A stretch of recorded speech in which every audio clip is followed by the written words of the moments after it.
Welcome to Strong in the Broken Places. My name is Jeffrey Reuter, and today we're going to wrap up the series on the 12 spies. I just want to go ahead and bring it on home for us.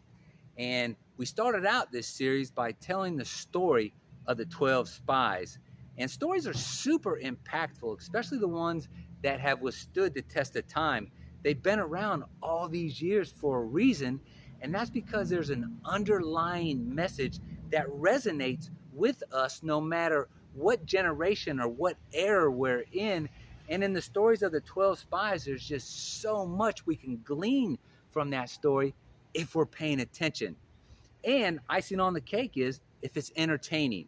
So if a story can entertain us and give a message, it's worth paying attention to. So the first thing we gleaned from this story was the children of Israel, when they left, whenever they faced some sort of difficulty or a problem, the first thing they wanted to do was return back to Egypt. And so we related the concept of a symbolic or a metaphorical Egypt. And what that means is it's a place of incarceration. It's a place of oppression. It's a place where we're stuck. And we know that for hundreds of years, the children of Israel were in bondage in Egypt. But whenever they faced the difficulty, they wanted to return back to that place of bondage, of captivity. And that would be the equivalent of an alcoholic who's trying to get sober. The first time that there's a problem or an issue in their life, they return to the bottle. Same way with the drug addict, same way with the gambler, same way with the person who's committing adultery, same way with somebody who just has low self-esteem or is trying to develop themselves in their career, and they face a hurdle and they just become okay with mediocrity or complacency. Those are all metaphorical and symbolic Egypts. So we just have to be mindful that when we're facing this transition period, which just brings us up to the next point, is the wilderness. When we're facing these transition periods, it's the equivalent of the wilderness, leaving that spiritual or metaphorical Egypt and traveling in to the wilderness, because that's our transition period, is that wilderness. And when we're trying to get strong in our broken places, we have to be able to expect difficulties and challenges and adversity because they're coming our way. We're in the wilderness. We're in a major transition period from being stuck to healing.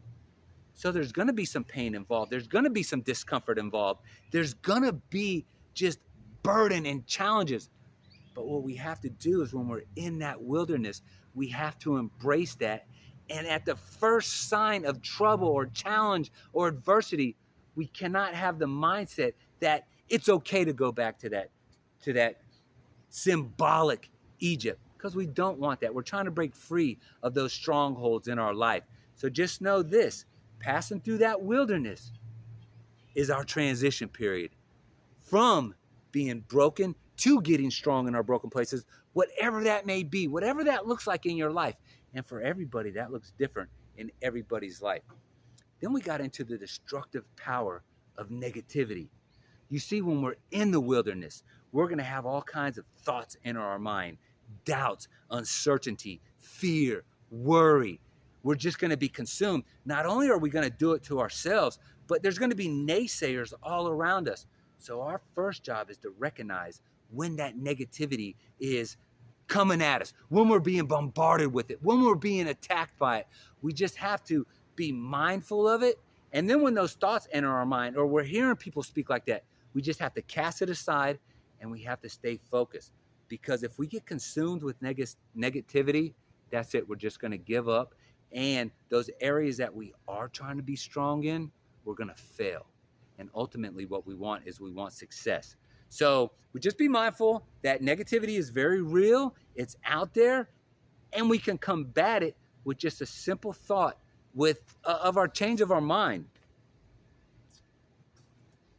And along with the negativity are giants. There's giants, like I just mentioned, the giant of worry, of fear, of anxiety, of doubt. So giants are lurking, but we have giant killers. And the giant killer is this next point, is our mindset. See, here's the thing that kills giants. is that the giant killer has to do with whether you think you can or you think you can't. Because either way, you're going to be right. And the giant killer says that I can do this. The giant killer says when adversity comes my way, I'm going to find a way around it. I'm going to find a way through it, over it, underneath of it. However, I'm going to overcome. And it just all depends on how we're thinking about the situation consistently, how we're speaking that situation into existence, and how we're taking action is going to ultimately dictate and determine success or failure. So if you're struggling in this area with mindset, a very important key is to get off by yourself and meditate and do some visualization exercises and picture what success looks like in your life. Picture what healing looks like in your life. Picture what it looks like to be strong in your broken places, and then cling on to it with everything that you have, and you will succeed. It might take a little time, especially with the big projects, especially when we're deep off into pits and holes. We got to just break these bigger things down into smaller, manageable chunks. And when we do that, we can overcome. But we just got to have that mindset. We got to have that can-do attitude. We can do this. We can do this together. We can do this with a team. We can do this and exceed and excel and become strong in our broken places. So I really enjoyed this series on the 12 Spies, and I've learned a lot along the way. I've learned a lot about myself, and it's a continual growth process for me. And this is one thing I know about growing, is that I cannot be growing and comfortable at the same time. There are times when doing this, when this transition period, this wilderness period, these wants and desires that I have, they're uncomfortable, they're painful. But I know this, I stay focused, I have the right mindset, and I just embrace those challenges in life. And that's essentially what being strong in your broken places is all about. It's not about me comparing myself to other people. It's not about, this is what it is about. This is about, am I better today than I was yesterday? And do I have a plan in place to be better tomorrow than I am today? And if I can do that, I will be strong in my broken places. And I would like the same thing for you. So let's just put this stuff into practice. And let's wrap this up. If you like what we're doing, if you like these messages, then subscribe to us, like it, and share it with this friend.